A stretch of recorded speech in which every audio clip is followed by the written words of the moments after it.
Clemente, ya, mi amor. No, ya. Ahorita vienes. Buenos e informados días. Hoy es lunes 18 de agosto. Bienvenidos a Semanalmente.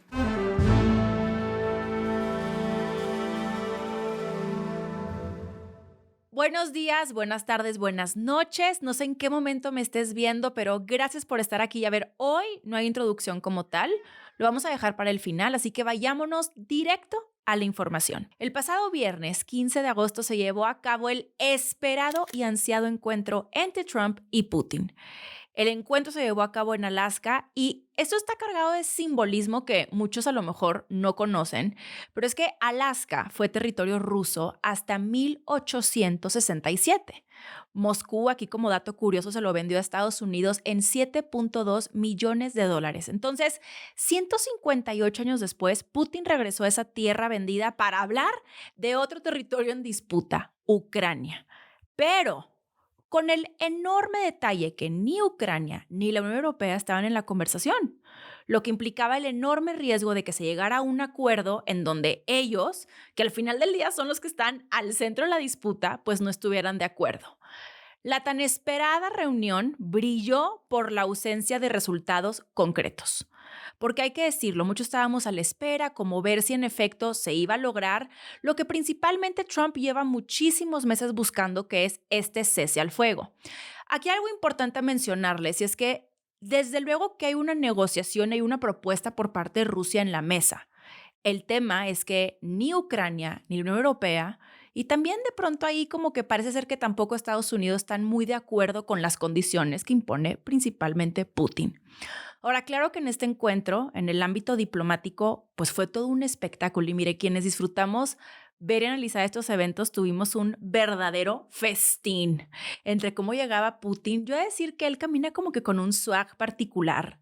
La verdad, como que caminaba así de que yo aquí todas las puedo. Me llamaba mucho la atención como Trump, ahorita, mira, lo vamos a dejar aquí el video, pero ven ustedes, Trump va caminando y se ve, la verdad, solo. O sea, va caminando él solo, no trae alrededor, digamos que algún guardia o no trae como un perímetro de seguridad como tal. Se ve que están al fondo, como que se quedaron abajo del avión. Pero en cambio Putin baja con toda su raza y van haciendo como que todo un desplante de fuerza sumamente interesante. Y bueno, también hablemos de los aplausos de Trump conforme va viendo que llega Putin, así como por fin lo logramos. Y su emblemática forma, ya saben, de a la hora de agarrarse las manos y saludar, cómo empieza este tironeo, pero también cómo tienes a un Putin que, aunque estén diferentes en estatura, que todo esto cuenta, no se deja, como que está muy bien plantado y cimentado en sus cosas. Entonces, bueno, en ese sentido fue un festín, pero para fines del objetivo de la reunión, la verdad es que nada, porque no terminaron con un alto al fuego, tampoco se acordó una cumbre trilateral con Ucrania y mucho menos se trazó una hoja de ruta clara hacia la paz. O sea, de hecho, para muchos como que quedó muy ambiguo porque Putin dice, bueno, la próxima nos vemos en Moscú. Y Trump luego da una entrevista para Fox News y dice, bueno, y a mí como que me gustaría que me inviten a esa negociación, a esa reunión. Realmente quedó muy ambiguo, pero sí hay algo que queda cero ambiguo, que es lo que implica esta visita para Putin. Porque para Putin fue una victoria simbólica gigantesca que les quiero compartir y desarrollar. Miren, el simple hecho de que Putin haya sido invitado, de estar sentado frente al presidente de Estados Unidos y en su territorio, en territorio estadounidense, significa romper con el aislamiento internacional que venía cargando desde la invasión a Ucrania. O sea, desde que Rusia invade Ucrania, a Putin prácticamente lo abren de todos lados. Y el que haya ido es como, ¿qué onda? No que no, aquí estoy. Y aparte, en el marco de lo que les estoy platicando, Putin sale de ahí sin ceder nada y sale legitimado. Trump lo que quería hacer era pues venderse como el gran pacificador, que a lo mejor muchos no saben y han de pensar que es broma, pero claro que hay muchas corrientes y muchas personas y figuras que han buscado que a Trump se le dé el Nobel de la Paz. En primera instancia por lo que aconteció en Irán, que lo platicamos en su momento, pero ahora decían, bueno, pues si Trump logra el cese al fuego en las condiciones que busca Ucrania y la Unión Europea, pues vamos a nominarlo para el Nobel de la Paz. Y obviamente es algo que él quiere. Lo que llamó mucho la atención fue que Trump cambió el eje de la discusión porque ahora, en lugar de presionar por un alto al fuego inmediato, habló de buscar un acuerdo de paz directo. Y esta jugada coloca a Ucrania en una posición complicada, pero proyecta a Trump como mediador, aunque no haya logrado ningún avance real. Por algo, cuando termina esta plática en la que no quedan en nada particular, él dice, bueno, pues si se vuelven a reunir yo quisiera estar. Europa aplaudió que Washington ofreciera nuevas garantías de seguridad a Ucrania, pero dejaron claro que el proceso no puede excluir a Ucrania. Es como si tienes una fiesta de cumpleaños y van todos menos el cumpleañero. O sea, ¿cómo están discutiendo de un país y el país no está?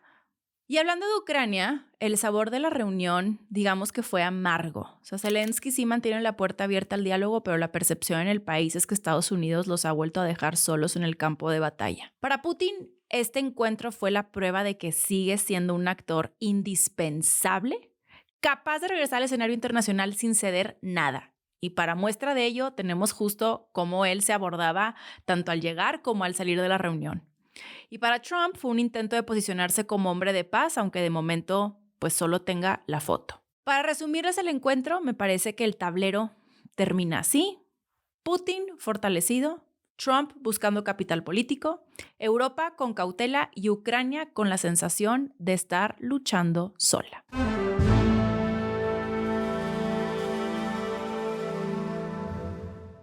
Hablando ahorita de Ucrania y Rusia, como que hubo una nota que me di cuenta que en México no se difundió tanto, pero me parece súper interesante platicarla con ustedes.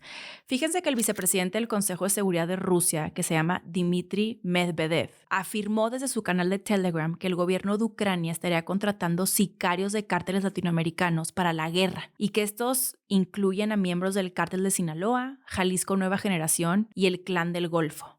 O sea, según Medvedev, estas personas están siendo contratadas a través de una empresa llamada Segurcol, que tiene una sede en Medellín y que están participando en tareas como el pilotaje de drones. Miren, más allá que si las declaraciones son falsas o ciertas, porque hay como que toda esta disputa respecto a que están inventando, Ucrania no está realmente contratando a este perfil de personas. Les voy a decir algo bien interesante que muchos no conocen y no lo tenemos en el radar.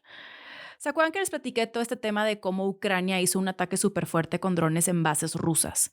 Bueno, la guerra ahorita entre Ucrania y Rusia ha significado pues todo un avance tecnológico porque, hola, estamos en pleno 2025 en donde inclusive los drones se han convertido literal en la punta de combate y hay muchísima innovación y tecnología.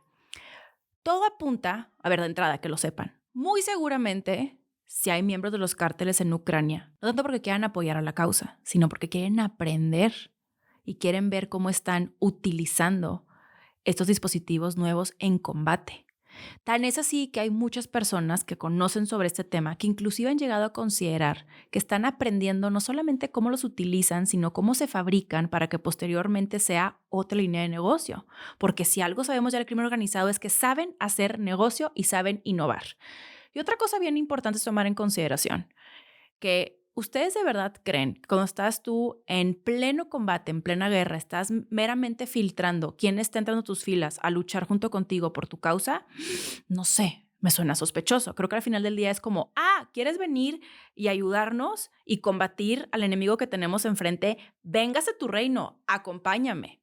Entonces, muy probablemente, y esto como que es algo medio sabido, hay miembros de los cárteles en Ucrania aprendiendo a manejar estos drones que han sido punta de lanza y de innovación en esta guerra.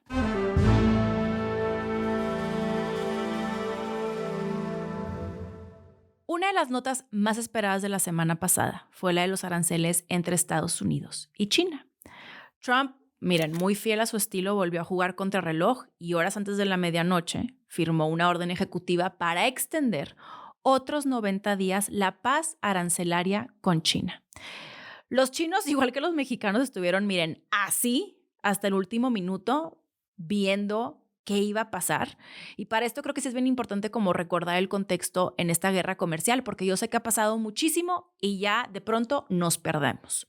Recuerden que Estados Unidos elevó hasta un 145% el arancel sobre productos chinos y China respondió con tarifas del 125% a importaciones estadounidenses. En mayo, ambas potencias dijeron, ¿sabes qué? Vamos a ponernos de acuerdo, se pusieron de acuerdo y le bajaron bastantes rayitas a su pleito, de tal forma que el tablero terminó en Estados Unidos con un 30% de arancel y China con un 10%. Y en esa ocasión, en mayo, pactaron una tregua, un tipo tratado de paz de 90 días que se vencía el pasado 12 de agosto. Con esta nueva prórroga, en donde llegó el 12 de agosto y dijeron, ¿qué crees? No, mejor otros 90 días más. Se compra tiempo, pero también se colocan nuevas condiciones muy interesantes. Por ejemplo, Trump ya instó públicamente a China en cuadruplicar sus compras de soja estadounidense, que es algo que los analistas interpretan como el precio de la extensión, o sea, como está perfecto, te doy un plazo de 90 días, pero a cambio hay algo. Nada más que ese tablero es más complejo porque al mismo tiempo se asoman unas amenazas de sanciones contra China por seguir importando petróleo ruso, que este es un escenario que podría descarrilar las negociaciones, igual que ocurrió con India. Con India, Trump anunció un 25% extra de aranceles justo por seguir importando petróleo ruso. Entonces, en este contexto, China insiste en que tiene derecho a mantener relaciones normales con sus socios comerciales, porque Rusia y China son socios comerciales, y desde luego que rechaza la presión estadounidense. Este tema es de vital importancia, ya veremos qué sucede, pero por lo pronto, China, al igual que México, traen una paz, una tregua, un respiro de 90 días.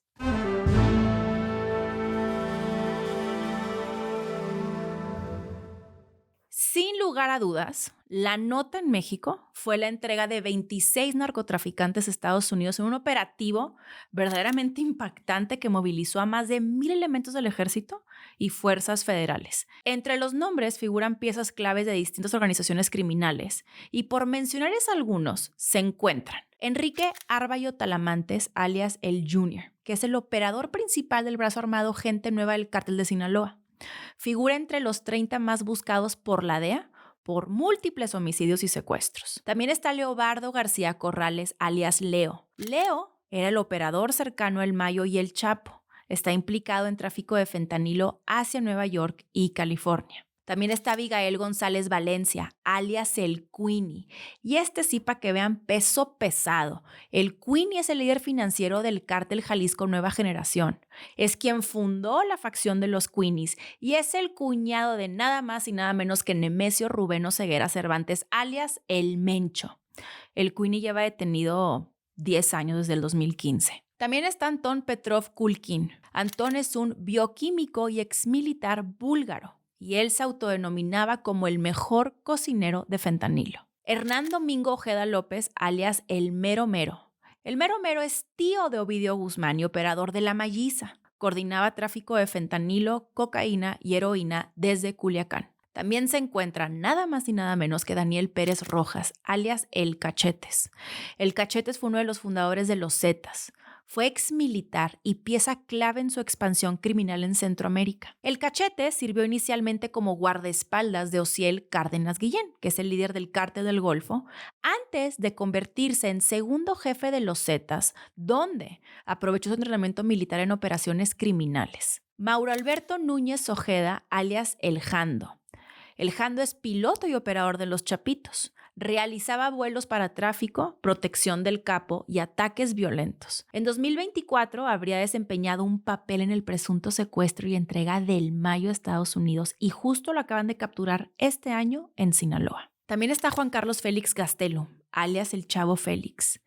El Chavo Félix es yerno del Mayo Zambada y líder de célula de Sinaloa. Estaba encargado de laboratorios de metanfetamina tanto en Sinaloa como Durango. Jesús Guzmán Castro, alias el Chuy o el Narizón. El Chuy es operador de alto nivel de la facción de los Mayos dentro del cártel de Sinaloa y fue capturado justo el mes de mayo de este año en Culiacán durante un operativo federal conjunto enfocado en su localización y detención. También está el Flaquito, Pablo Edwin Huerta Nuño, que es líder del cártel de Tijuana, de los Arellano Félix, y responsable de violencia y enfrentamientos con Sinaloa. El flaquito planeó un atentado contra Ovidio Guzmán. Servando Gómez Martínez, alias La Tuta, el ex líder de los Caballeros Templarios y la familia michoacana. También Kevin Gil Acosta, alias El 200, que es señalado como jefe de seguridad y uno de los principales operadores de Iván Archibaldo Guzmán Salazar, que es el líder de la facción de los Chapitos, que recuerden que es una facción del cártel de Sinaloa. El 200 fue detenido en febrero de 2025, justo en Culiacán, en un operativo conjunto del Ejército Mexicano, la Guardia Nacional y la Secretaría de Seguridad y Protección Ciudadana. También Martín Zazueta Pérez, alias El Pilli.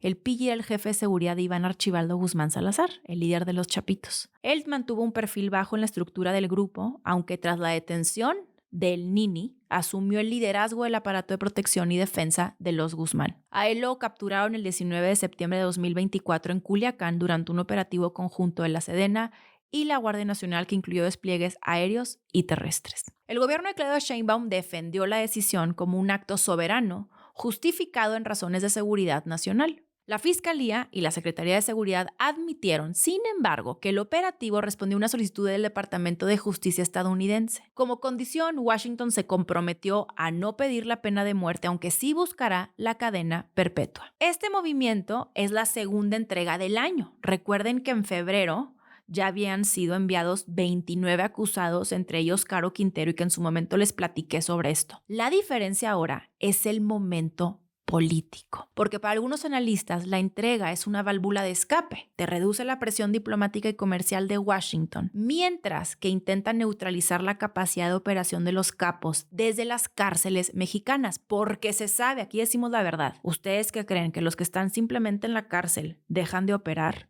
No, se sabe que desde las cárceles operan. Es más, hay todo un tema respecto al autogobierno que tienen en las cárceles y cómo al final del día el control de quienes se encuentran en prisión no es lo más efectivo en este país. Ahora, para otros es una concesión política que revela hasta qué punto la relación con Estados Unidos condiciona la política de seguridad mexicana. Lo que se vivió fue un operativo de grandísima escala que incluye vuelos especiales, convoyes militares y protocolos legales diseñados para blindar todo este proceso. Y esto nos arroja un mensaje clarísimo de que la cooperación bilateral sigue marcando la pauta y que la guerra contra el narcotráfico en México se libra también en tribunales estadounidenses. Y recuerden, como les he dicho en muchísimas ocasiones, a un malandro en México muchas cosas no les dan miedo, pero lo que sí les dan miedo es terminar en el tambo en Estados Unidos, porque allá la cosa pinta bastante diferente.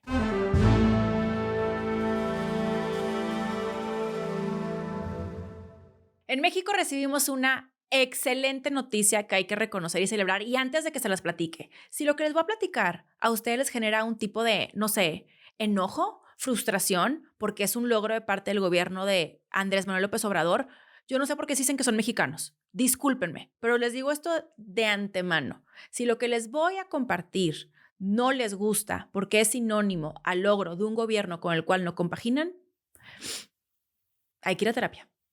No se crean, pero sí.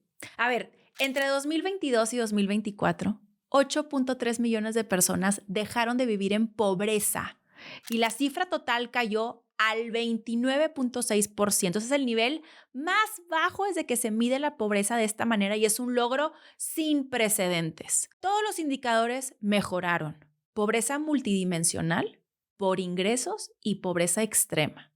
O sea, hoy 3 de cada 10 mexicanos son pobres frente a 4 de cada 10 hace apenas 2 años. O sea, en términos absolutos estamos hablando de millones de familias que, según las cifras oficiales, lograron salir de esa condición. El informe que publicó el INEGI contiene un dato muy interesante, siendo este que la reducción de la pobreza no se explica por un milagro de crecimiento económico. O sea, México no creció. Al contrario, la economía ha estado prácticamente estancada. Lo que nos ha llevado a preguntarnos, pues entonces, ¿qué explica este logro?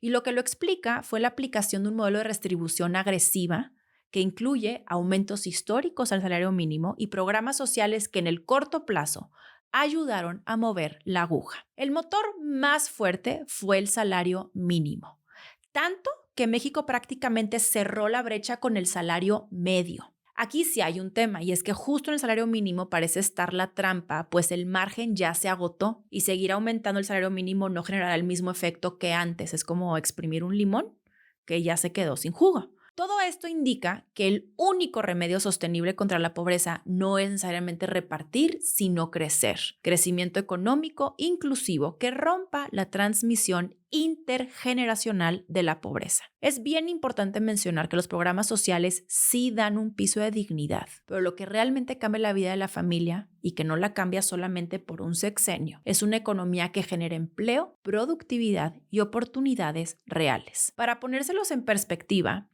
si México hubiera crecido al 3% anual entre 2018 y 2024, que fue el sexenio de López Obrador, hoy la pobreza por ingresos estaría en 28% y no en 35%. Y si logramos crecer al 4% anual durante la próxima década, podríamos bajar al 19%, que es el nivel de países como España o Reino Unido. El gobierno de Andrés Manuel López Obrador puede presumir que redujo la pobreza.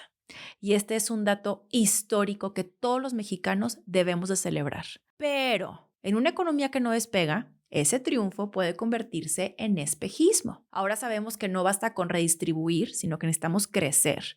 Y sería muy triste que lo que hoy celebramos como victoria pueda terminar siendo apenas un paréntesis en la misma historia de siempre.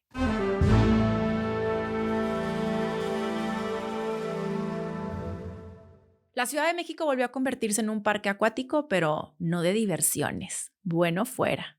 Para dimensionarlo, cayó la lluvia más intensa en 73 años, o sea, fueron casi 20 millones de metros cúbicos, lo que equivale a llenar unas 8,000 albercas olímpicas. Por su parte, el gobierno de la Ciudad de México activó el Plan Tlaloque y admitió que en septiembre se viene peor la cosa. La presidenta Claudia Sheinbaum reconoció que por más inversión que han hecho, el sistema pluvial está rebasado. Como ya lo hemos platicado anteriormente en este programa, el problema es la ciudad. Son las décadas de mala planeación, drenaje sin mantenimiento, construcciones en zonas de riesgo y basura sin gestión. Esto trae como resultado que cada tormenta sea histórica y que cada año sea peor que el anterior. Y sé que este tema de la ciudad y la mala planeación no es solamente representativo de la Ciudad de México, ojo, de muchas ciudades en nuestro país.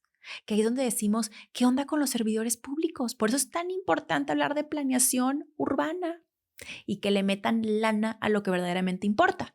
Porque luego todos queremos, ay, mira el puente, ay, mira la estatua, ay, mira la cancha, pero lo que no se ve, que es lo que está abajo, luego, cada lluviecita, ahí lo empezamos a ver.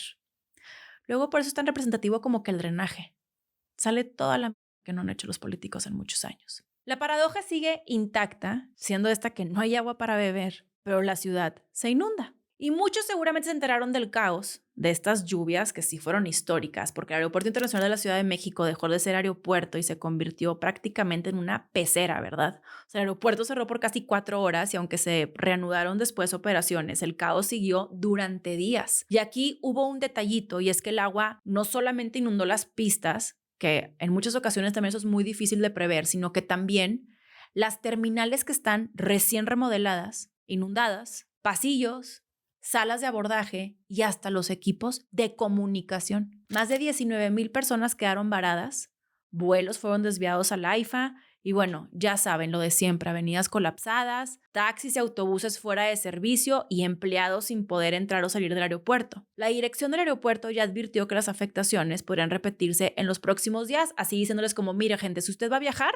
tómese su tiempo, estés atento a las comunicaciones de la aerolínea y tome todo esto en consideración, ¿verdad? Porque es probable que usted también sufra las consecuencias, dado que inclusive el mismo gobierno ya dijo que en septiembre la cosa se viene peor. El tema del aeropuerto abrió otra vez el debate sobre la infraestructura aeroportuaria en México, tomando en consideración que estamos a menos de un año del Mundial, en donde se espera que lleguen millones de viajeros internacionales. O sea, yo en lo personal sí me preocupo, pero te voy a decir qué es lo que me preocupó más, el tema de los sistemas de comunicación. Muchos no saben, pero el miércoles pasado se cayeron los sistemas de comunicación tierra-aire y durante 17 minutos los controladores aéreos no pudieron hablar con al menos 30 aviones que estaban en el aire sobre el área del centro de México. Y me disculpo si esto les generó ansiedad, pero les advierto que lo que les voy a platicar de este tema les va a aumentar esa ansiedad, porque yo me puse a investigar. Y escuchen esto.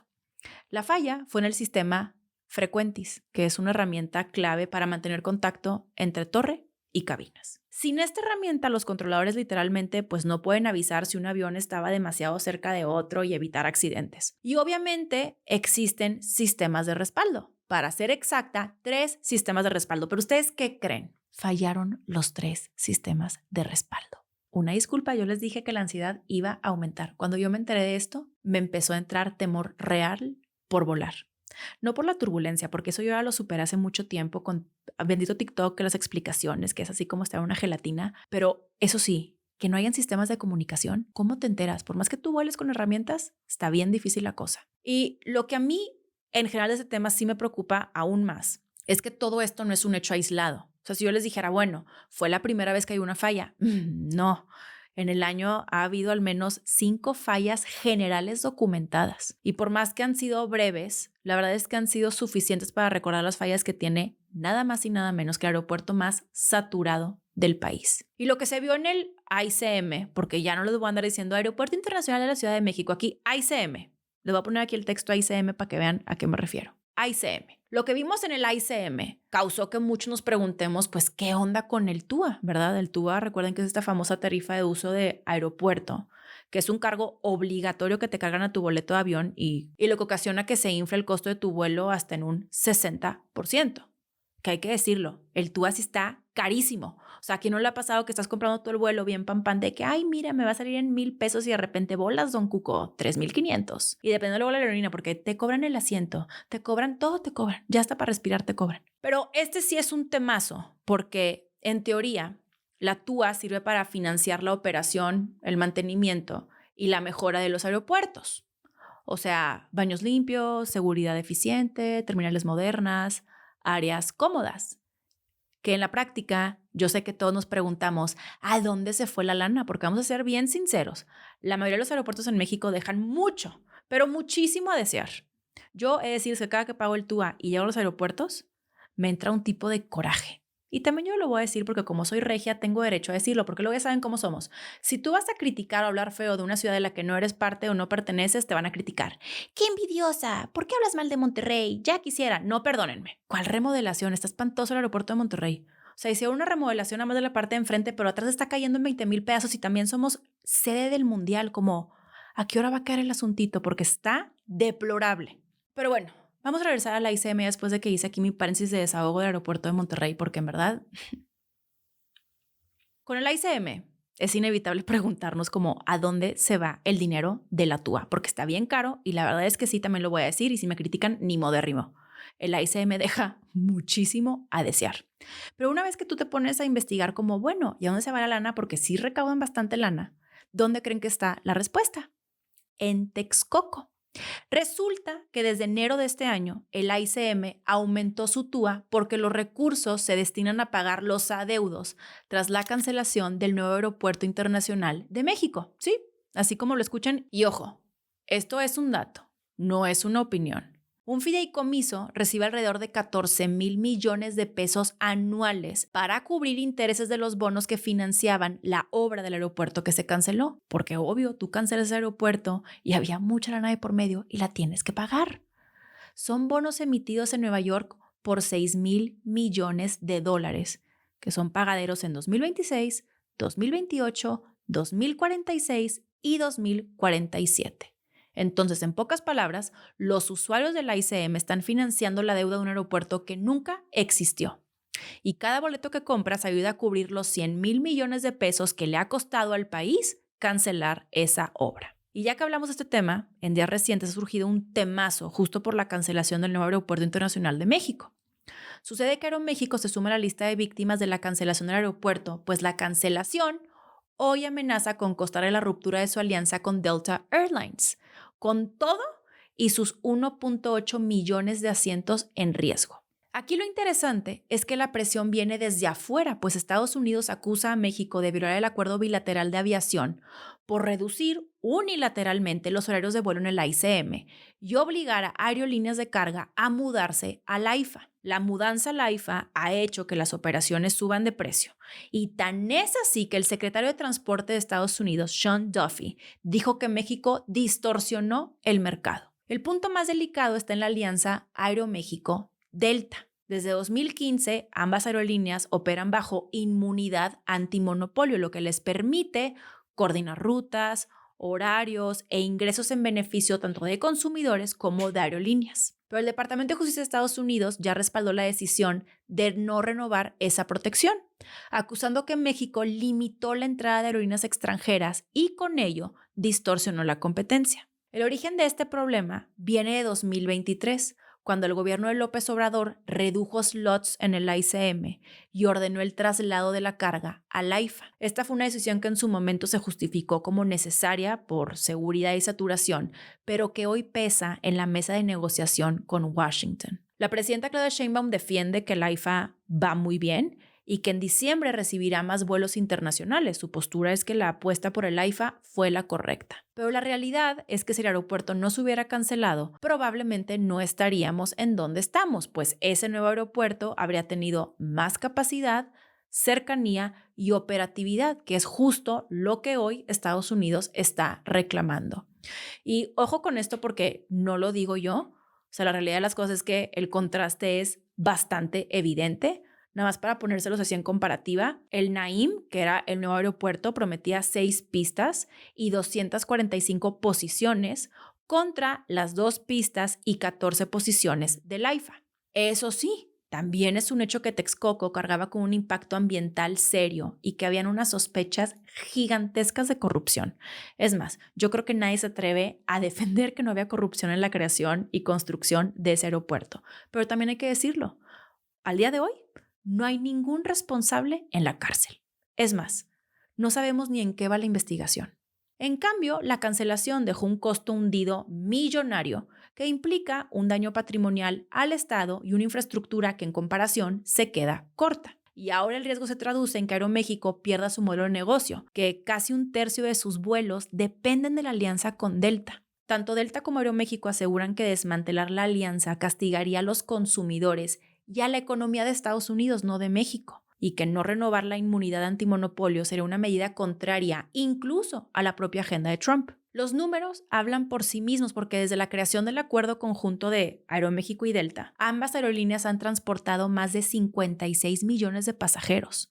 Hoy operan más de 150 vuelos diarios en casi 60 rutas y el 60% de los vuelos vendidos son adquiridos por estadounidenses. Comunidades enteras en Estados Unidos podrían perder servicios y empleos. Es más, hasta Boeing, la empresa Boeing, salió a defender la alianza recordando que gracias a ella, México adquirió 46 aviones 737 MAX en 3 años. Si la alianza se cancela, Delta podrá seguir con sus vuelos y conservar su participación accionaria en Aeroméxico, pero ya no habría coordinación ni de horarios, tarifas ni ingresos. Y para dimensionar el trancazo, se perderían cerca de 2 docenas de rutas y unos 800 millones de dólares en beneficio para las economías de ambos países.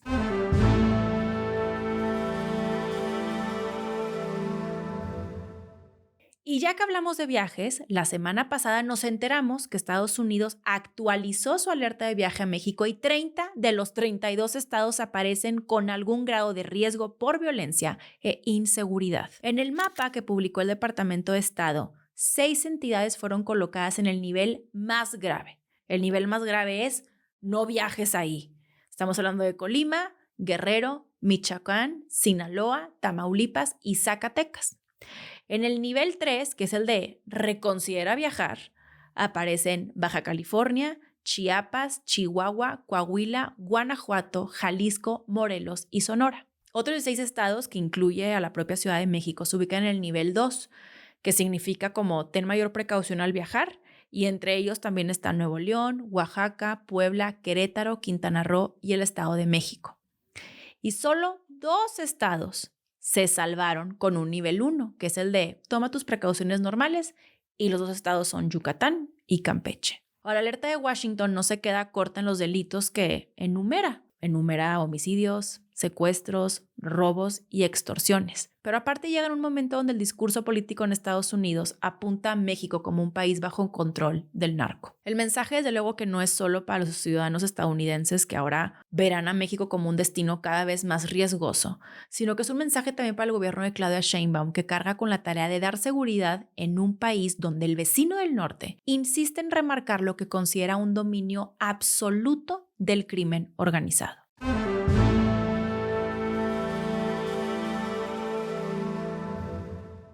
Y en otro episodio más en donde Estados Unidos se convierte en quien destapa la corrupción mexicana, el Departamento de Justicia presentó cargos contra 2 ejecutivos mexicanos residentes en Texas por sobornos de hasta $150,000 a funcionarios de Pemex entre 2019 y 2021 a cambio de contratos millonarios.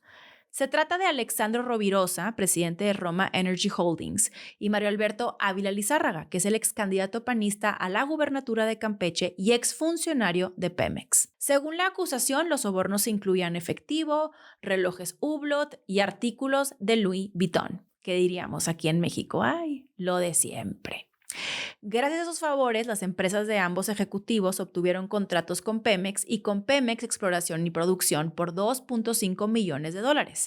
Esto viola la ley de prácticas corruptas en el extranjero. El fiscal adjunto Matthew Galeotti fue claro al acusar que los empresarios sobornaron a funcionarios mexicanos para manipular licitaciones, asegurar contratos lucrativos y romper las reglas del mercado. En todo este caso, hay un detalle bien grave, pues el propio Departamento de Justicia asegura que Alexandro Rovirosa tiene vínculos con cárteles en México. Esta acusación no solo mancha a Pemex, sino que salpica el círculo cercano del expresidente López Obrador, porque detrás de este entramado aparece un hombre clave: el senador morenista Adán Augusto López. Resulta que, de acuerdo con la investigación periodística de Gildo Garza, cuando Adán era gobernador, su notario de confianza, Ramón Oropesa Lutzow, fue quien legalizó contratos y constituyó empresas vinculadas a Rovirosa y Ávila, justo en el periodo en el que estaban gestionando contratos en México. Entre estas empresas se encuentran Kim Rent Car, que fue usada para rentar vehículos ejecutivos en Dos Bocas, y RM Asset Advisor, que es dedicada al transporte y almacenamiento de hidrocarburos. Ambas empresas fueron fundadas en 2020, ambas con huellas en Tabasco y ambas autorizadas a través del notario Adán Augusto. En México la respuesta oficial fue matizada, lo cual no nos sorprende, y se mencionó que corresponde a la Fiscalía investigar y pedir información a Estados Unidos, y que Pemex debe revisar si realmente se adjudicaron los contratos mencionados en la acusación, porque hasta hoy no hay pruebas concretas en los expedientes mexicanos. El problema es que este caso ocurre en un terreno ya bastante conocido, siendo este el de la corrupción en Pemex. Este fue un golpe político directo, pues no solo exhibe a Pemex, sino que exhibe también a quienes dicen haber llegado para erradicar la corrupción y hoy aparecen ligados a los mismos vicios de siempre.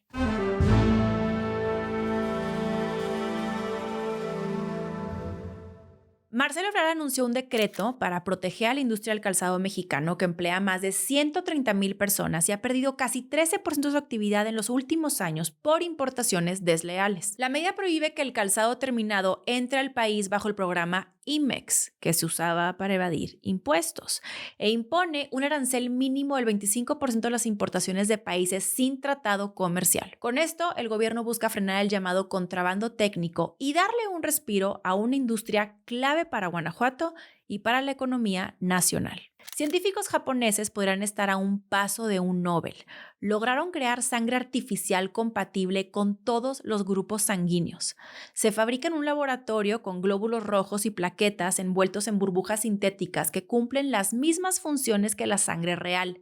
Y además puede almacenarse a temperatura ambiente hasta por 2 años. Si los ensayos clínicos que arrancan este 2025 confirman su seguridad, para 2030 Japón podría ser el primer país en usarla en hospitales, resolviendo de una vez por todas la escasez de sangre que hoy cuesta tantísimas vidas. Elon Musk se peleó consigo mismo, sí, literalmente como lo escuchan, o bueno, mejor dicho, con su propia inteligencia artificial. Grok, el chatbot de X, fue suspendido temporalmente después de afirmar que Israel y Estados Unidos cometen un genocidio en Gaza. Cuando regresó Grok, acusó a Musk y a su equipo de censurarlo y manipularlo para evitar temas candentes. Elon Musk dijo que fue solo un error, pero la inteligencia artificial insistió en que la callan para no espantar anunciantes.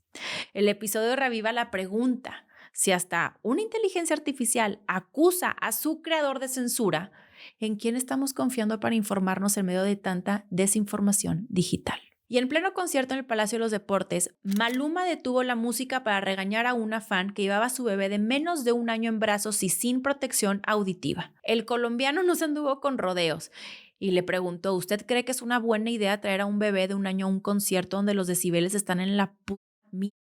Eso lo dijo él, yo no, que conste. Maluma dijo que era un acto de irresponsabilidad y aseguró que nunca habría llevado a su hija a un show así. El público lo aplaudió, las redes se incendiaron y el debate quedó abierto. ¿Será un acto responsable de Maluma o un exceso de protagonismo? Lo que queda claro es que no solo se necesita sentido común, sino también reglas claras para evitar que un espectáculo termine poniendo en riesgo a los más pequeños. Colombia revive su peor pesadilla. 65 días después de ser baleado en un mitin, murió el senador y precandidato presidencial Miguel Uribe Turbay, nieto del expresidente Julio César Turbay e hijo de la periodista Diana Turbay, asesinada en 1991. La historia se repite. Él fallece casi a la misma edad que su madre y deja un hijo de la misma edad que él tenía cuando la perdió a ella. El magnicidio revive los fantasmas del finales de los 80s, cuando fueron asesinados 3 candidatos presidenciales en plena campaña. Hoy, a 9 meses de las elecciones, no se sabe quién ordenó el ataque, mientras el presidente Petro habla de una nueva junta del narcotráfico. La policía apunta a la disidencia de las FARC,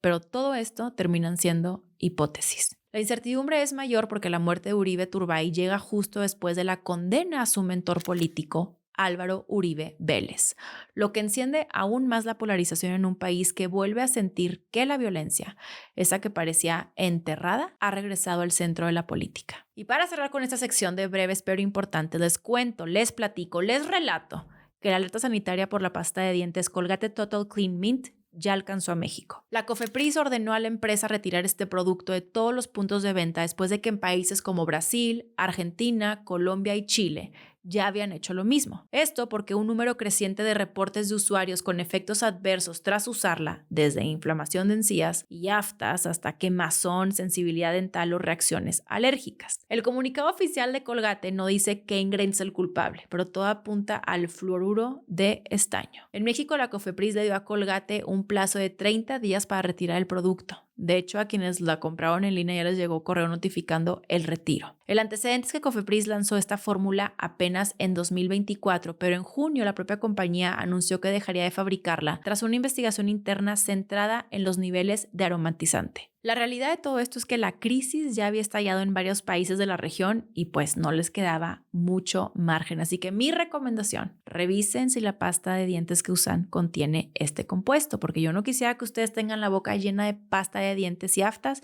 y yo mi boca llena de razón.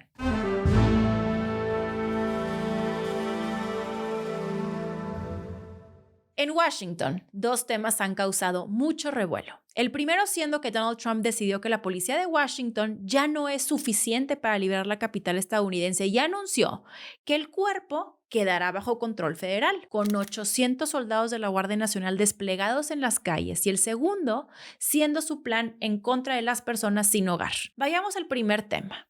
Como parte de una campaña para controlar el crimen en la capital del país, Trump desplegó a la Guardia Nacional para tomar control de la policía de Washington. Su acción la tituló como el Día de la Liberación. ¿Cómo le encanta usar este término a Trump? Y él dijo que rescatará la ciudad de la delincuencia, el derramamiento de sangre y el caos. Para justificar esta medida, que muchos han calificado como alarmante e inédita, Trump comparó las cifras de homicidios en Washington con las de capitales latinoamericanas y aseguró que la tasa era más alta incluso que la de Bogotá, Ciudad de México, Lima o Panamá. El tema es que los datos oficiales muestran que la violencia en Washington está en su nivel más bajo en 3 décadas. O sea, Trump aplica el viejo truco de usar los números de forma selectiva para apuntalar un discurso político. Y en su caso, el discurso es el de recuperar ciudades demócratas con mano dura. Recuerden que esto ya lo hizo en Los Ángeles. México entró a esta discusión porque en la Casa Blanca publicaron un boletín que incluye la Ciudad de México como uno de los lugares más peligrosos del mundo, comparándola con Islamabad en Pakistán. Las respuestas obviamente no tardaron. Clara Brugada defendió que la capital mexicana no es la más insegura de América Latina y corrigió los números. Y es que según Trump, la tasa de homicidios es de 10.6 por cada 100,000 habitantes, pero el INEGI la ubica en 10. Y sí, la Ciudad de México tiene 10 homicidios por cada 100,000 habitantes. Washington llega a 27, casi 3 veces más. La propia presidenta Claudia Sheinbaum respaldó a la jefa de gobierno asegurando que Washington tuvo 187 homicidios con una población de 70,000 habitantes, mientras la Ciudad de México registró 978,000 homicidios en 2024, pero con más de 9 millones de personas. La proporción cambia todo. Dicho de otro modo, Trump puede llamar a Washington capital del crimen y meter a México en el mismo costal, pero los números desmienten el discurso. Lo que sí es claro es que este juego de comparaciones le sirve para fortalecer la narrativa de que bajo su mando, Estados Unidos tiene que recuperar sus ciudades, aunque eso implique manipular estadísticas o mirar hacia el sur para justificar su política de mano dura. Ahora sí, vayamos al segundo tema, siendo este que el presidente Donald Trump afirma que las personas sin hogar en Washington serán trasladadas lejos de la ciudad. El gran problema es que nadie sabe a dónde se llevará a las personas sin hogar. La portavoz de la Casa Blanca dijo que se harán cumplir las leyes locales que ya permiten a la policía actuar contra los campamentos, que los indigentes podrán ir a un refugio, aceptar servicios de adicciones o salud mental, o si se niegan, enfrentar multas o incluso cárcel. Las críticas no se han hecho esperar. Tanto activistas como defensores aseguran que es un abordaje simplista y punitivo de un problema mucho más complejo. Porque la realidad es que Estados Unidos, el país más rico del mundo con un PIB de casi 30 billones de dólares,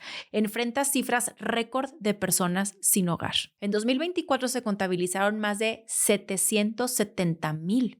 La cifra más alta desde que hay registros. Eso significa que 23 de cada 10,000 habitantes en Estados Unidos no tienen un techo bajo el que vivir. El aumento fue del 18% respecto a 2023, con un repunte especialmente duro en las familias con hijos. Casi 150,000 menores pasaron la noche en la calle durante el conteo federal. Las causas detrás de esto son ya muy conocidas.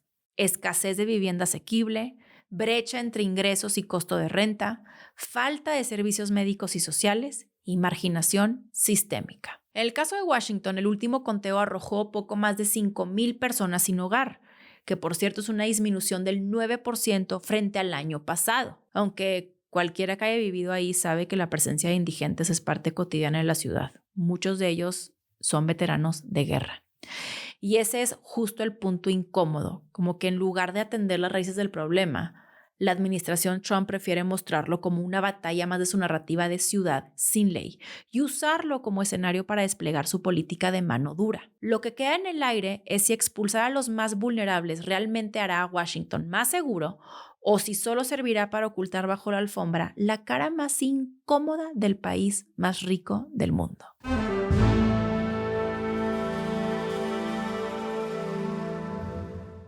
El ejército israelí asesinó a 5 periodistas de Al Jazeera en Gaza, entre ellos Anas al-Sharif, uno de los corresponsales más reconocidos dentro de la franja. Tenía 28 años y había documentado la guerra desde adentro, en un contexto donde Israel mantiene un bloqueo mediático que impide la entrada de reporteros extranjeros. El ataque fue un bombardeo selectivo contra la carpa de prensa ubicado frente al hospital Shifa en la ciudad de Gaza. Y además de los periodistas, murieron otras 7 personas. La cadena Al Jazeera denunció que fue un intento deliberado de silenciar las voces que narran lo que ocurre en Gaza, y el primer ministro de Qatar lo calificó como un crimen inimaginable. Naciones Unidas también condenó lo ocurrido como una grave violación del derecho internacional humanitario. Israel se atribuyó la autoría del ataque, pero lo justificó, asegurando que al-Sharif no era periodista, sino miembro de Hamas, una acusación que ya había sido desmentida tanto por el propio al-Sharif como por Al Jazeera, y que organismos como la ONU habían criticado como difamaciones infundadas. El mensaje más estremecedor fue el que apareció en su cuenta de X tras su muerte. En lo que llamó su testamento final, al-Sharif escribió que dio todas sus fuerzas para ser la voz de su pueblo y que nunca dudó en transmitir la verdad sin distorsiones. Dejó un homenaje a Palestina, la joya de la corona del mundo musulmán, y a los niños que dijo nunca tuvieron tiempo de soñar ni de vivir en paz. La magnitud del golpe es difícil de dimensionar. El Comité para la Protección de los Periodistas confirma que con este ataque ya suman 186 periodistas asesinados en Gaza desde octubre de 2023, lo que convierte a este conflicto en el más mortífero para la prensa en la historia moderna. Sin corresponsales extranjeros en la franja, la cobertura depende de los reporteros locales como Al-Sharif, lo que hace aún más grave que sean ellos quienes están siendo asesinados. El director editorial de Al Jazeera lo resumió ante la BBC. Fueron atacados en una carpa, no en el frente, porque lo que Israel busca es silenciar cualquier canal que muestre lo que pasa dentro de Gaza. Y eso ocurre justo cuando el gobierno israelí aprueba la ofensiva para tomar la ciudad de Gaza, desatando críticas internacionales y el temor de que la catástrofe humanitaria escale todavía más. En palabras de Al Jazeera, fue un asesinato premeditado para callar voces incómodas. Y en palabras de quienes lo conocieron, fue la muerte de la única voz que aún le quedaba al mundo para saber qué ocurre dentro de Gaza. Que por cierto, ya que hablamos de este tema, la ONU dio un golpe histórico e incluyó a Hamás en su lista negra de organizaciones que cometen delitos sexuales en conflictos armados. Las investigaciones documentaron violaciones, mutilaciones y abusos contra rehenes durante y después del ataque del 7 de octubre de 2023 en Israel. Los cuerpos encontrados desnudados, atados y con disparos son considerados evidencia de violencia sexual sistémica. Es la primera vez que Hamás aparece en este registro que señala responsables de crímenes de guerra, pero no está solo. El informe también acusa a 63 grupos armados y estatales en el mundo de usar la violencia sexual como arma, desde Congo hasta Sudán del Sur, pasando por Haití y la República Centroafricana.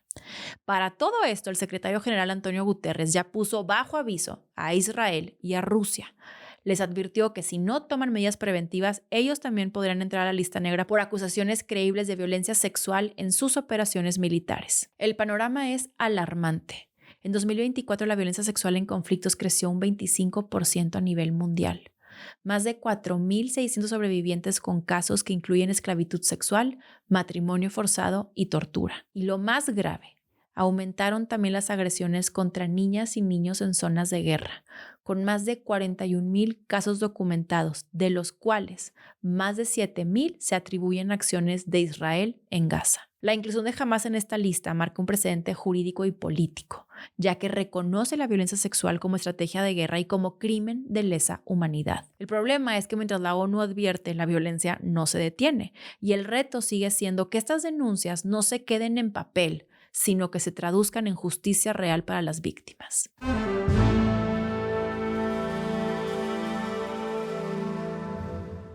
Bueno, y en medio de tantas noticias de crisis y escándalos, hay un logro científico en México que merece todos los titulares. Y es que investigadores del Instituto Politécnico Nacional, liderados por la doctora Eva Ramón Gallegos, lograron eliminar el virus del papiloma humano al 100% en 29 mujeres. Sí, estamos hablando de mexicanas con ciencia mexicana sin necesidad de esperar a laboratorios europeos, japoneses o estadounidenses. La doctora, que es originaria de San Juan Bautista, Tuxtepec, Oaxaca, y es especialista en nanobiotecnología, aplicó un tratamiento sumamente innovador, que es la terapia fotodinámica. Este procedimiento no invasivo combina un fármaco fotosensible con aplicación de luz láser para destruir células infectadas directamente en el cuello uterino, que lo más sorprendente fue que no solamente funciona, sino que no provoca efectos secundarios significativos. El estudio incluyó a 420 mujeres de Oaxaca, Veracruz y Ciudad de México. Y los resultados son impresionantes, pues en las pacientes con BPH sin lesiones la eliminación fue del 100%. En mujeres con lesiones premalignas la eficacia alcanzó el 64% y en aquellas con lesiones sin presencia del virus fue el 57%. Como si fuera poco, también eliminó infecciones de clamidia en 81% de los casos y cándida en 80% sin alterar la flora bacteriana sana. Los beneficios de esta terapia son enormes, ya que es no invasiva, reduce la necesidad de cirugías, no tiene efectos secundarios importantes y abre una puerta concreta para prevenir el cáncer cervicouterino, que es una de las principales causas de muerte de mujeres tanto en México como en el mundo. Con este avance, el Politécnico y la doctora Eva Ramón Gallegos colocan a México en la vanguardia de un tratamiento que podría convertirse en estándar global. Y quizá lo que más necesitamos es hablar más de estos logros para recordar que el talento mexicano también puede cambiar vidas.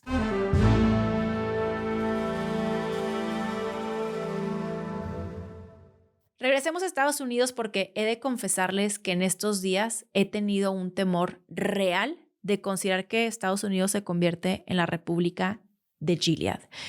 Que, por cierto, si no sabes qué es Gilead, te recomiendo que veas la serie de El cuento de la criada o bien que leas la novela bajo ese mismo nombre para entender de qué estamos hablando. Resulta que el jefe del Pentágono, Pete Hegseth, compartió en X un video en el que varios pastores aseguran que las mujeres ya no deberían votar.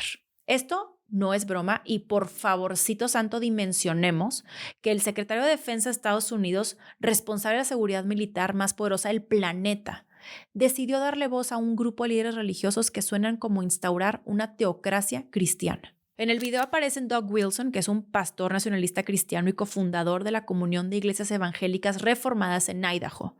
Y este pastor dice, en una sociedad cristiana, que las mujeres no deberían poder votar como personas individuales. Otro pastor, Toby Subter, lo secundó diciendo que en su mundo ideal el voto sería por hogares y que lo emitiría el jefe de la familia, o sea, el hombre. Como era de esperarse, también opinan que las mujeres no deben ocupar puestos de liderazgo en el ejército ni desempeñar funciones de combate de alto perfil. Hegseth no solo retuiteó el video, lo acompañó con la frase "todo de Cristo para toda la vida". 2 días después, un portavoz del Pentágono intentó matizar esta metidota de pata, explicando que el secretario es un miembro sumamente orgulloso de esa comunidad religiosa y que aprecia mucho las enseñanzas del pastor Doug Wilson. No, hombre, súper mega casual, ¿verdad? Y eso se da en un contexto en donde la administración de Trump lleva meses impulsando el nacionalismo cristiano como eje de gobierno. De hecho, acaba de firmar una orden ejecutiva para crear un grupo de trabajo federal que investigue un supuesto sesgo anticristiano en las agencias públicas. Aquí nomás como dato, recordemos que Pete Hegseth, además de rechazar la presencia de mujeres en altos cargos militares, llegó al puesto con un historial de acusaciones de acoso sexual. Y ya que estamos en el tema de Gilead y la teocracia cristiana, hablemos del matrimonio igualitario en Estados Unidos porque otra vez está en la cuerda floja. En julio se presentó un caso ante la Corte Suprema que pide expresamente revocar la sentencia de 2015 que legalizó el matrimonio entre personas del mismo sexo en todo el país. Es el famoso Overjeffel versus Hodge. El tribunal no está obligado a aceptarlo, pero después de que ya revirtieron Roe versus Wade, la decisión que protegía el derecho al aborto, nadie puede dar nada por seguro. Los jueces van a discutir el próximo mes de septiembre si toman o no el caso, y si lo aceptan, los argumentos se escucharán hasta finales de 2025 o inicios de 2026 con una decisión hacia el verano del próximo año. Detrás de esta iniciativa se encuentra Kim Davis, la exsecretaria de Kentucky que en 2015 se negó a dar licencias de matrimonio a parejas del mismo sexo, incluso después de que la Corte Suprema había legalizado estas uniones. El riesgo lastimosamente no es menor. Algunos jueces conservadores como Clarence Thomas han dejado claro que quieren revisar el precedente. En 2020 ya escribió que Overjeffel privilegió un derecho constitucional novedoso sobre la libertad religiosa prevista en la primera enmienda y que eso era un error que la Corte debía resolver. Y en 2022, cuando se tumbó Roe versus Wade, Thomas aprovechó para advertir que Overjeffel podría ser el siguiente en caer, porque según él se basa en la misma teoría legal. Así que sí, el matrimonio igualitario en Estados Unidos podría estar otra vez en juego, y no porque la sociedad lo esté cuestionando, de hecho la mayoría lo apoya, sino porque un puñado de jueces conservadores podría reabrir la puerta para revertir derechos que ya parecían conquistados. La misma lógica que usaron para limitar el aborto es la que hoy amenaza a millones de parejas del mismo sexo que ya pensaban que no tendrían que volver a defender su derecho a casarse. De tal forma que la distopía ya no es ficción y se está escribiendo en tiempo real.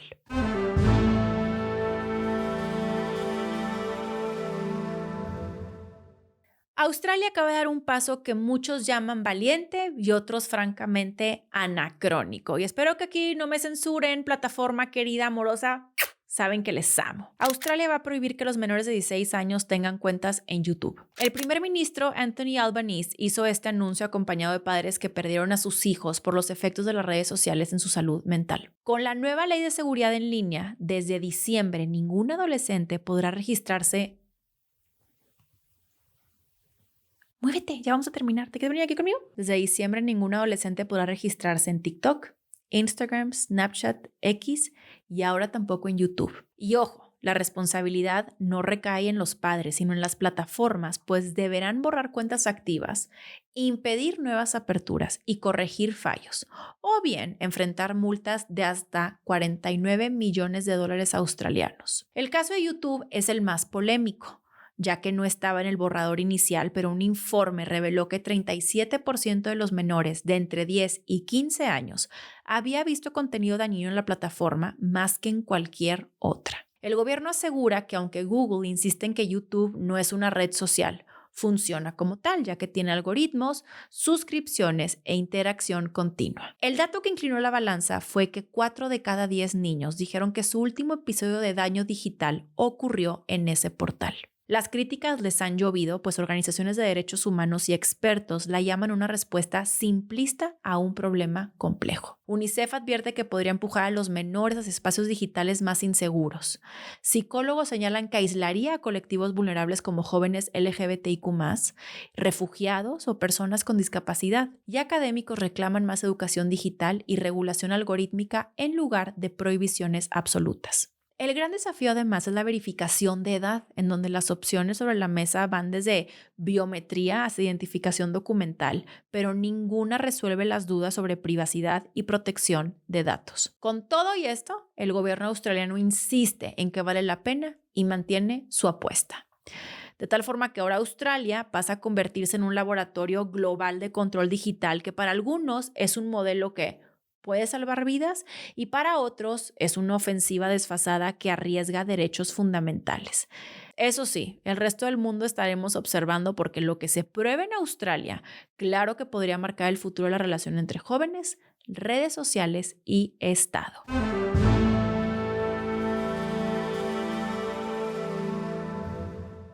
Bueno, bienvenidos a mi nueva sección Palos Reales. A ver, es que aquí van 3 avisos comunitarios. Yo les dije al principio que no había introducción porque yo ya pensé que esta última sección pues es justo como la acabo de titular, Palos Reales para platicar, compartir algunas que otras cosas. No prometo que siempre comparta mucho porque a veces yo los voy a ser bien sincera. Una termina como que, ay ya, terminamos la información.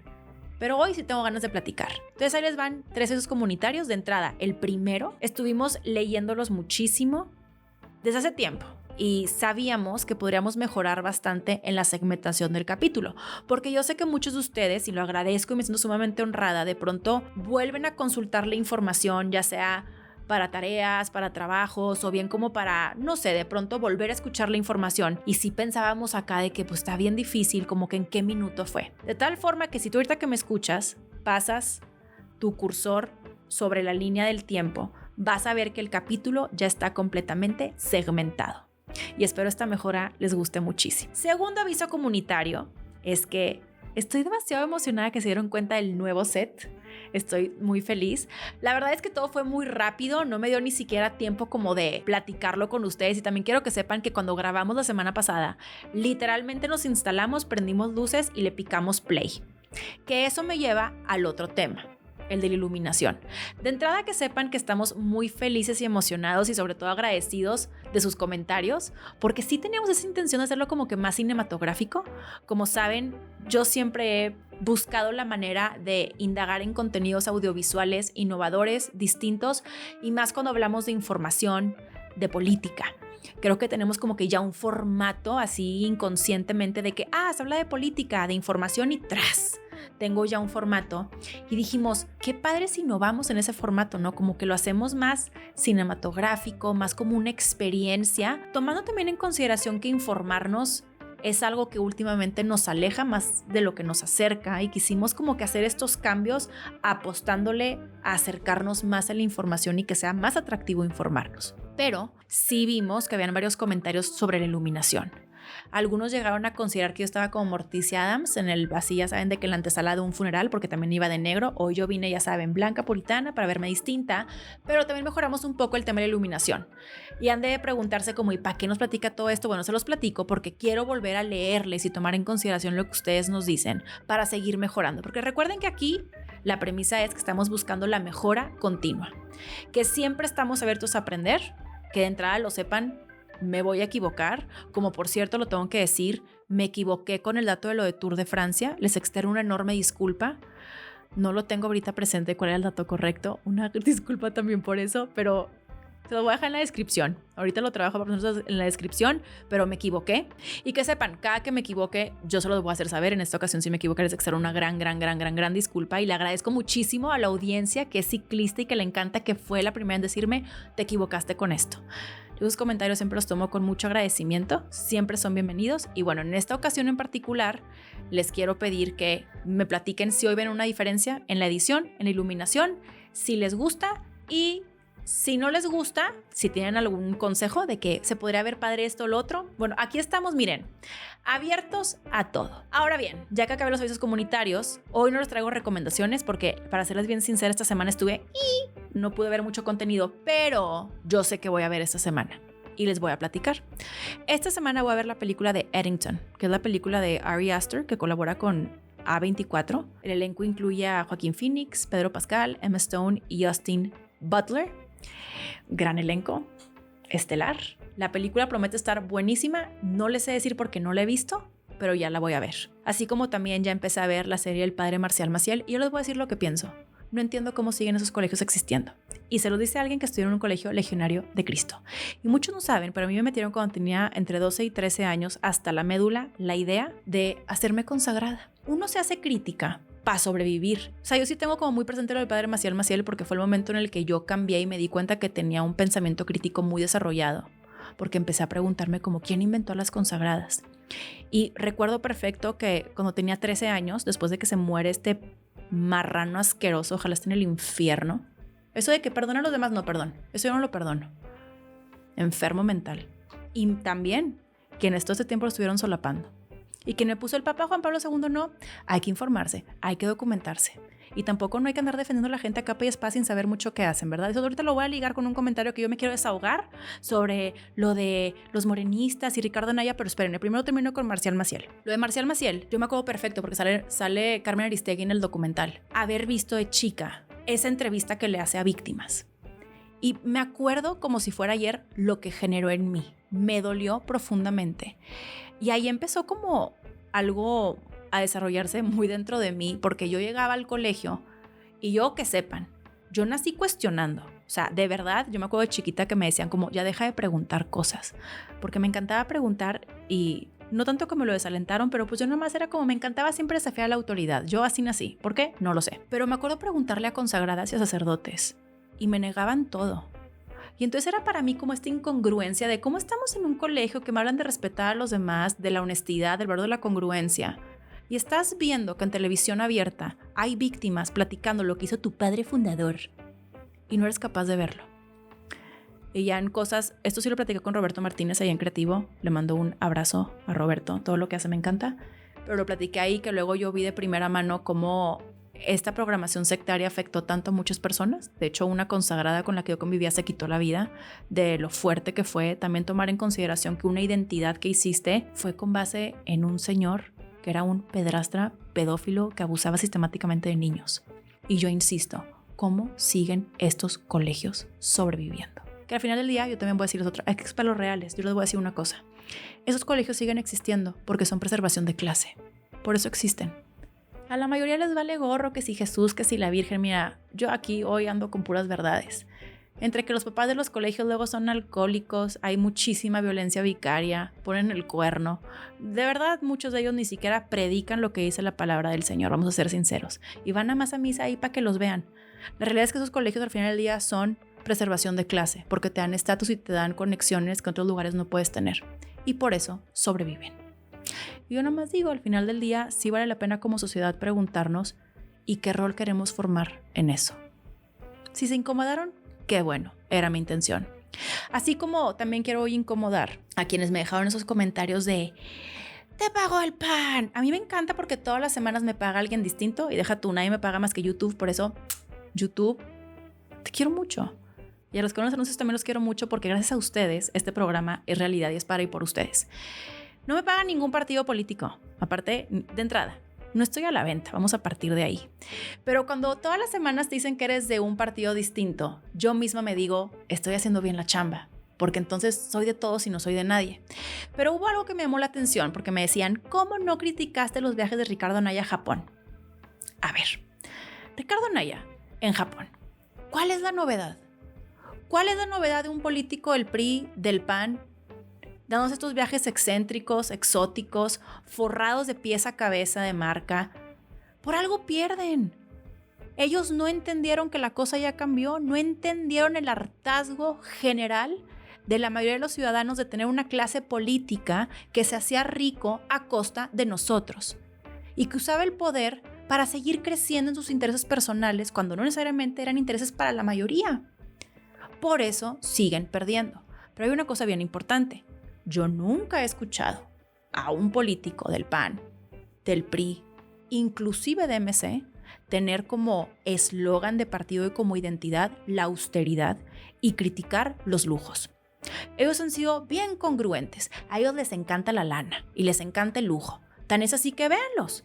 O sea, ustedes véanlos. Es muy evidente cuando tú ves a un político de esas facciones y cuando veías a un político de Morena, porque se vinieron ellos a presentar como una cosa completamente distinta. Que ojo, hay que decirlo.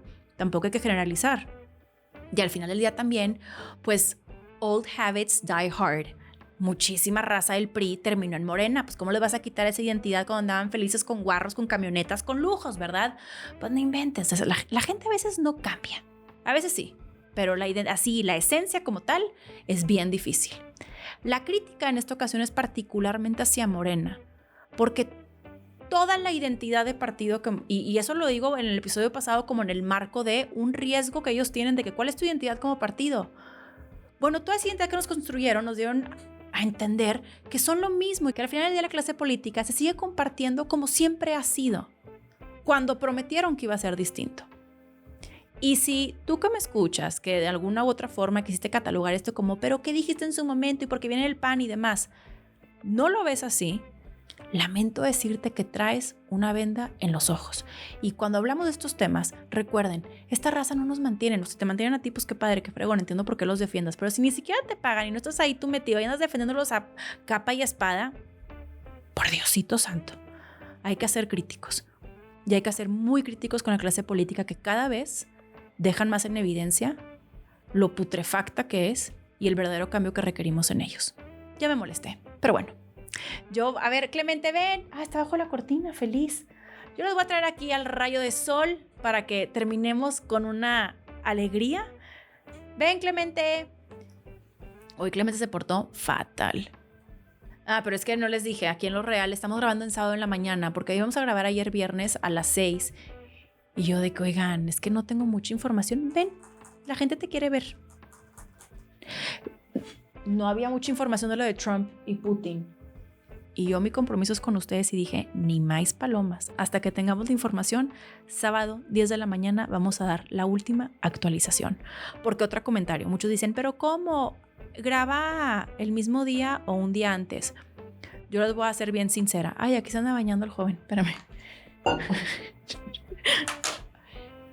Yo les voy a platicar algo para también darle las gracias al equipo de producción. No saben el tiempal que toma la edición, como unas 24 horas. Entonces por eso lo tenemos que hacer con anticipación. Todo para traerles el mejor contenido político de México y del mundo. ¡Uy! Bueno, les agradezco nuevamente que estén aquí. Ya saben, 5 principios. Piquen el like, compartan para llegar a más personas, suscríbanse al canal. Aunque yo llegue a los 100,000 suscriptores, quiero más. Quiero seguir creciendo. Dejen un comentario, piquen a la campanita para recibir actualizaciones y creo que ya dije todos, ¿verdad? Sí, y si no, ya lo saben ustedes. Esto fue todo por hoy. Nos vemos la próxima semana.